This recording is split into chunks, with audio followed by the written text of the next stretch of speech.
वो सियासी नौयत के हैं और बुनियादी मकसद जो है उसका हैरेसमेंट है, इल्लीगल हैरेसमेंट है। मिसाल के तौर पे आप देखिए कि क्या कोई एक शख्स, एक अकरंस हो रही है और क्या वो बैक वक्त 6 थानों की हदूद में मौजूद हो सकता है? एक ही नौयत की FIR हैं, उनका मतन भी एक है, दफात भी एक है और इल्ज़ामात भी एक है। तो बैक वक्त मैंने ये ऑफेंसेस 6 थानों में पहले तो किए नहीं है, अगर किए तो कैसे किए हैं, फिजिकली पॉसिबल ही नहीं है। फिर यहाँ ये भी कहा गया है कि मैंने मजमे को मुश्ताइल करने की कोशिश की है, मैंने लोगों को उकसाने की कोशिश की है। हेट स्पीच का एक इशारा वो देते हैं। मैं जज साहब की खिदमत में ये पूछना चाहूँगा कि जिन्होंने मुझ पर ये इल्ज़ाम लगाया है वो 26 मई की पूरी कोई तकरीर तो पेश कर दें। अगर उनके पास रिकॉर्ड है तो बतौर एविडेंस कोई तकरीर पेश कर दें जिसमें मैंने लोगों को मुश्तइल किया हो, लोगों को उकसाया हो। हरगिज़ ऐसा नहीं होगा। हम कानून का एहतराम करने वाले हैं। तहरीक इंसाफ तो रूल ऑफ लॉ की लड़ाई लड़ रही है और आज मुख्तलिफ शहरों में, अजला में हम कानून की और आइन की हुक्मरानी की आवाज़ बुलंद कर रहे हैं और कानूनी तरीके से हमने अपने आप को पेश किया। FIR कटी, pre-arrest बेल करवाई, उसकी कन्फर्मेशन करवाई, इन्वेस्टिगेशन में शामिल हुए, चालान अदालत को पेश कर दिया गया, अदालत के सामने हाजिर हैं और पिछले 8 माह से ये केस लटक रहे हैं। हम समझते हैं, मैं समझता हूं कि अगर कोई जुर्म सरजर्द हुआ है तो हमें सुना जाए और जज साहब इंसाफ के तकाज़ों के मुताबिक फैसला सादर फरमाएं।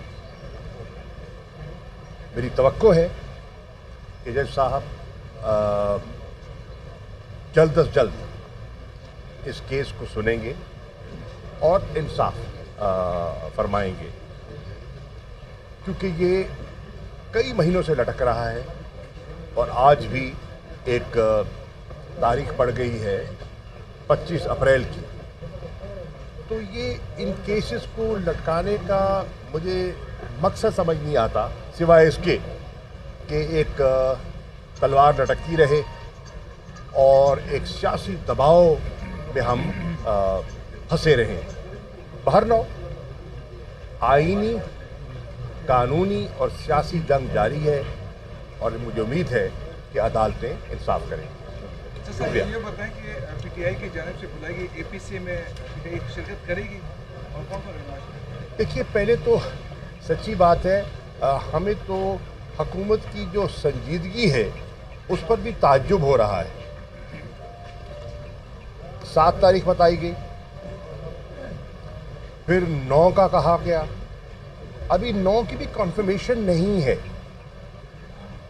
एक नंबर 2, हमें बुलाया गया लेकिन इल्ज़ाम पहले लगा दिया गया, मलबा हम पे डाल दिया गया। तो वो जो इनेबलिंग एनवायरनमेंट जो चाहिए होती है ना, मुझे वो दिखाई नहीं दे रही। तहरीक इंसाफ ने अपने वक्त में इन मामलात में पेशरफ्त हमारे यहाँ हुई। खुदा के फजल करम से अगर आप कंपैरिजन करें तो PTI की गवर्नमेंट के दौरान आप देखेंगे कि क्रिमिनल इंसिडेंट्स में एक खातिर खा कमी आई और हमने जिसे कहते हैं ना नेशनल एक्शन प्लान जो मुरतब किया गया था उसके बनाने में भी रोल प्ले किया और फिर जब हमारी गवर्नमेंट आई तो 2021 में हमने उसको रिवाइज किया और उसको मज़ीद कॉम्प्रिहेंसिव बनाया। हमने 2022 में अंदरूनी चैलेंजेस को, जिसमें दहशतगर्दी एक चैलेंज है, उससे निमटने के लिए हमने नेशनल सिक्योरिटी पॉलिसी जो है वो कौम को दी, कौम के सामने पेश की।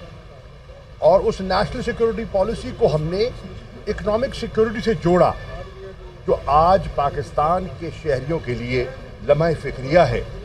वो देख रहे हैं मईशत की बदहाली, वो देख रहे हैं महंगाई का तूफ़ान, और अभी IMF के साथ जो गुफ्तगू चल रही है, एक नया तूफ़ान जो है वो बर्पा होने वाला है।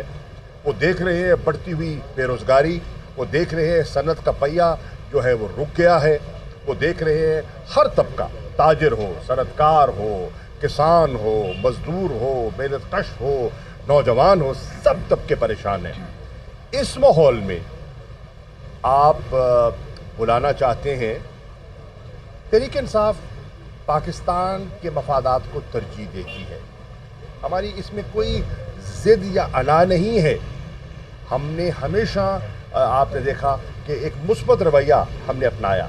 आपको याद होगा जब पहला पेशावर का सानिया हुआ आर्मी पब्लिक स्कूल का, तो उस पर हमने अपना धरना ख़त्म किया और उस वक्त APC में शामिल हुए।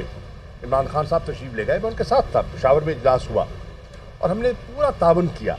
लेकिन इस वक्त जो माहौल है वो आप देख रहे हैं कि जिस किस्म की इंतकामी कार्रवाइयाँ हो रही हैं और जो मुल्क के तकाज़े हैं वो और हैं और हुकूमत के मफादात और हैं।